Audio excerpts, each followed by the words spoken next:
நீதிமன்றம் உத்தரவு பிறப்பிக்குது. இதை செயல்படுத்துறதுல என்ன சிக்கல் இவங்களுக்கு?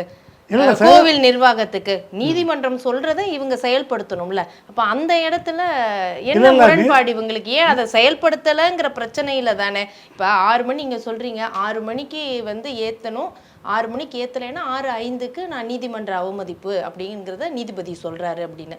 6 மணி வரைக்குமே எந்தவித முன்னேற்பாடுகளும் செய்யல, ஏத்துறதுக்கான எதுவும் செய்யல அப்படிங்கிறது தானே மனுதாரர் தரப்புல போறாங்க. மனுதாரர் கூற்று அது.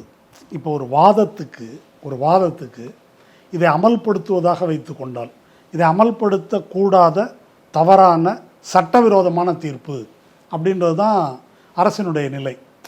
நீங்கள் போட்டால் அப்பீலே பண்ணக்கூடாது, அதை செஞ்சாகணும்னு எந்த ஒரு சட்டமும் கிடையாது. இல்லை, அப்பீல் பண்ணியிருக்கு, ஆனால் அது இன்னும் வரல, விசாரணைக்கு வரல. இப்போதைக்கு செல்லுபடியாகக்கூடியது நீதிபதியுடைய தீர்ப்பு தான். அப்போ அதை செயல்படுத்தணுமா வேண்டாமா இந்த இடத்துல? அதில் தான் ஒரு வித்தியாசம் இருக்குது.